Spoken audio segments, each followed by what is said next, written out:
Hello everyone, we're going to do dividing fractions. These notes are going to be pretty quick because it's fairly simple. Okay, these are our last notes for chapter 10.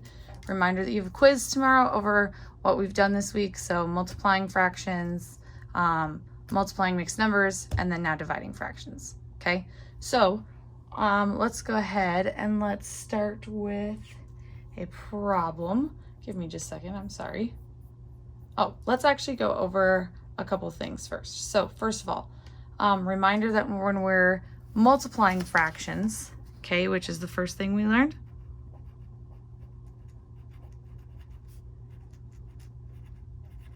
we just multiply straight across, okay?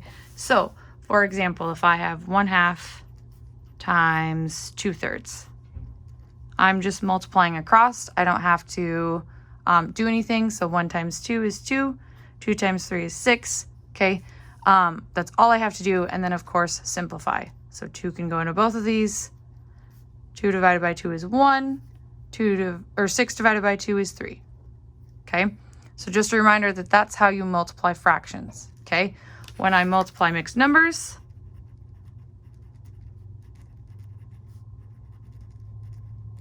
I have to change my mixed number into an improper fraction.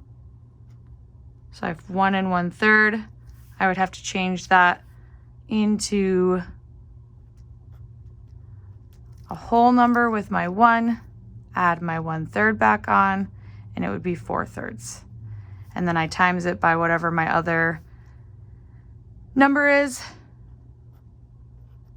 So like 1/2, it would be 4/6. Again, simplify.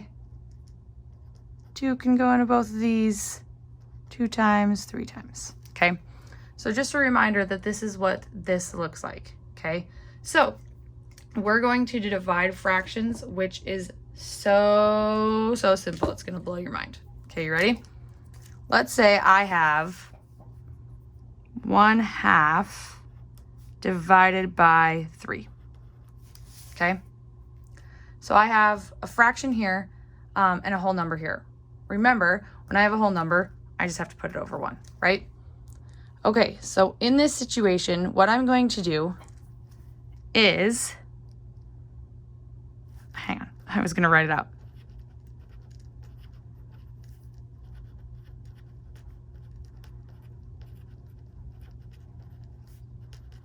There's 2 ways to remember this. I'm writing out the first one.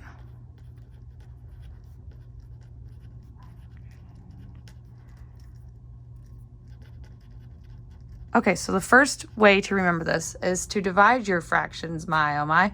Just flip the second fraction and multiply. Okay, so first of all, we don't do anything to that first fraction. Okay, we were just talking about the second fraction, right? So the second fraction we're going to flip, okay? So it would become 1/3. And instead of dividing, I'm going to multiply. So now we go back to my multiplying fractions. All I have to do is multiply across now. So I've got 1/6. So what's my answer? 1/6. Okay, so literally we're going right back into what we did on Tuesday this week and just multiplying fractions again. Okay, you just have to remember to flip your second fraction. So let's try another one. Let's say I had 4 divided by 2/3. Okay, so same thing. Reminder that this just goes over 1. Okay, you can also try to remember this by saying keep,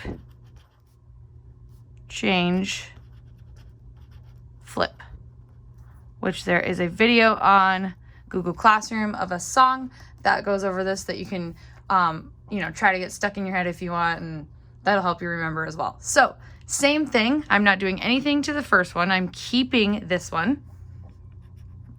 This is my keep part. Okay. Change. The division symbol is what I'm changing into multiplication. Okay. So I'll put change above that. And then this fraction is what I flip. So I'm going to have 3 over 2 rather than 2 over 3, okay? So now I can just multiply across. 4 times 3 is going to give me 12. 2 times 1 is going to give me 2, okay? 2 can go into 12 6 times. So my answer is just 6, okay? Hopefully this makes sense to you. We're going to do one more. And you never know, this one might come up on your homework page, so, you know, pay special attention to it. So I'm going to flip this over, okay? So I'm just going to remember to keep, change, flip.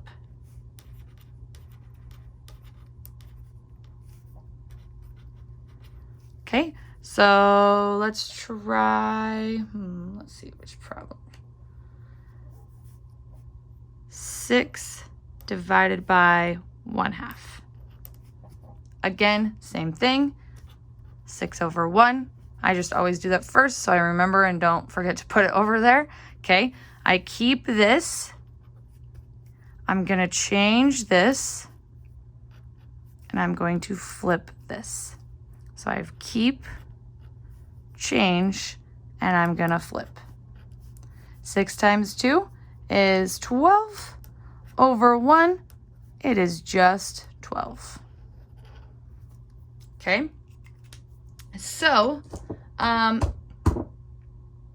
hopefully this makes sense to you and you're like, wow, that's pretty easy, because it's literally the same thing that we've already done before. Your homework page, okay, you can either get from Mrs. Jenkins or you can find on Google Classroom. Either way, you are doing all of the problems. I think there's only 6 or 7 problems, so do all of them. They're really not that hard. You can whip through it, and just a reminder that we have a quiz over all of this tomorrow, okay? Last thing, if you're still with me, okay? If you are the first person in your class, okay, so I have 3 classes of math, 3rd, 4th, 6th, and 8th. If you are the first person in the class, so first person to come for 3rd period, I'm going to give you a prize, a mystery prize. You won't know what it is until you come see me. And you'll know if you're first because I'll say, oh, you get a prize, okay? If you are not the first one, you will not get a prize, but instead, if you do bring me the notes today, okay, you will get $40 added onto your account. Yeah, $40, okay?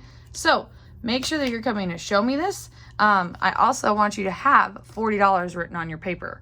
If you do not have that written, I'll know you just kind of didn't really listen to the notes, or you maybe just had it on mute and just wrote down what I wrote, okay? And maybe didn't get to this part, but if you do that, I will give you $40. And then if you are the first person in my class or in that class period to come show me, you'll get a prize. So have fun with it.